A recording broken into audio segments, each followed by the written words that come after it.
Salut, aujourd'hui je vous montre comment nous pouvons sélectionner le top N en utilisant des fonctions matricielles d'Excel. Nous allons utiliser la fonction prendre ici. La fonction prendre, c'est une fonction matricielle disponible dans Excel depuis l'année passée.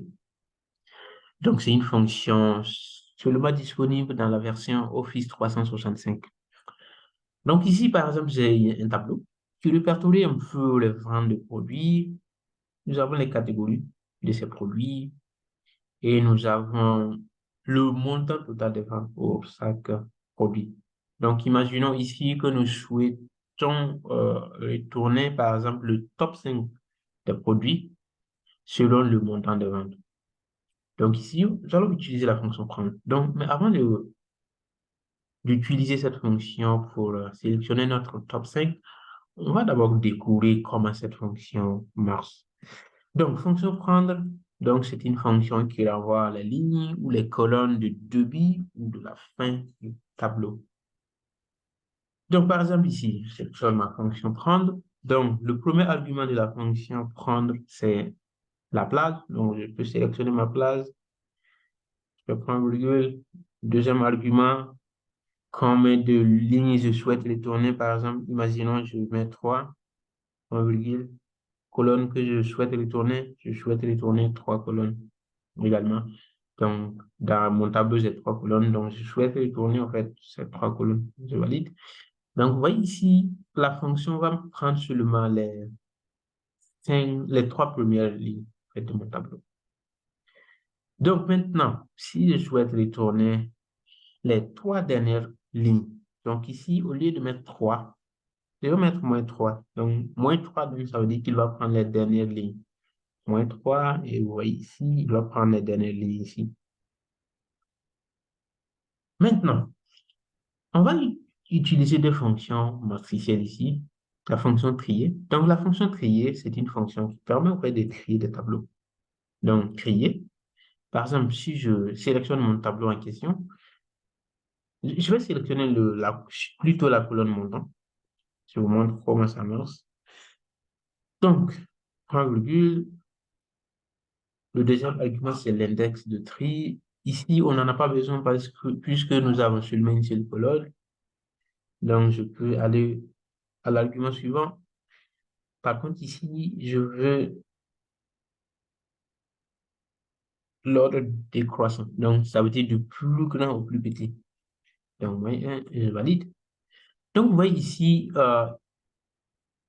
cette fonction, il va trier en fait la colonne montant par ordre décroissant, du plus grand au plus petit. Donc, on peut combiner en fait ces deux fonctions pour pouvoir sélectionner notre top 5.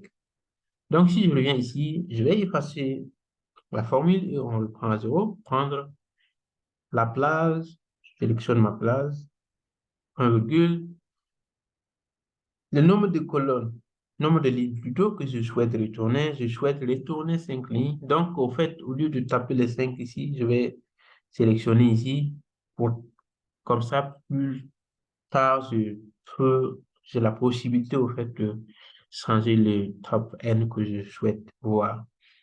Point virgule, nombre de colonnes, je souhaite retourner les 3 colonnes et je valide. Donc ici, on retourne en fait les 5 premières lignes de notre tableau. Mais ici, nous souhaitons retourner les 5 premières lignes en fonction du montant de vente. Donc ici, on va entrer dans notre fonction. Ça veut dire que nous allons trier notre tableau avant de l'utiliser pour pouvoir sélectionner les 5 premières lignes. Par exemple, on pourrait faire ça à côté. Donc, vous allez voir comment cela peut fonctionner. Par exemple, j'utilise ma fonction trier. Trier mon tableau, en virgule, index tri, donc je vais trier selon la colonne montant, donc 3 par ordre de croissant. Je valide. Donc, vous voyez ici, je retourne en fait mon tableau, mais en le triant par ordre de croissant.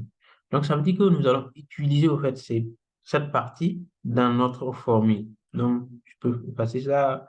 Je retourne à ma formule. Cette place, je vais trier au fait cette place avant de l'utiliser pour pouvoir sélectionner les 5 premières lignes.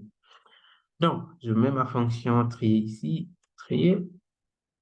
Est-ce que je trie de cette place A2, AC33, point virgule, index 3, c'est la colonne 3, point virgule, par ordre décroissant,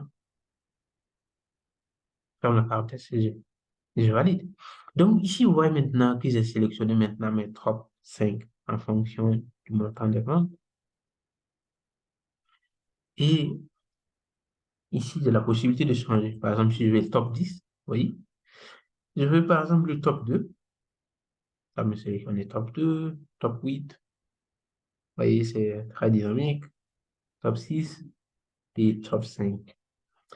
Donc, vous voyez, c'est une fonction qu'on peut vraiment utiliser pour pouvoir sélectionner nos top produits.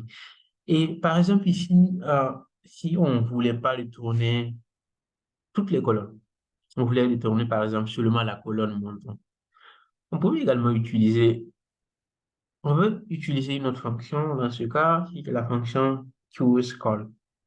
Donc, la fonction QSCall, c'est une fonction qui permet au fait de choisir des colonnes. Donc, si je viens ici, avant ma fonction, je peux ajouter la fonction QSCall, choisir colonne.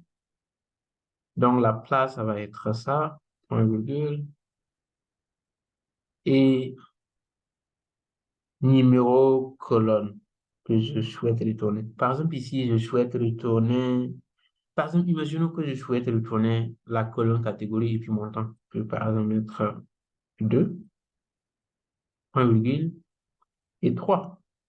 Et je valide. Voyez ici, je retourne seulement les...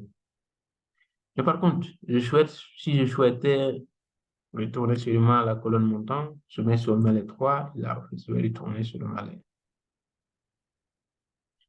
la colonne montant. Donc, c'est à vous de voir qu'est-ce que vous souhaitez vraiment retourner.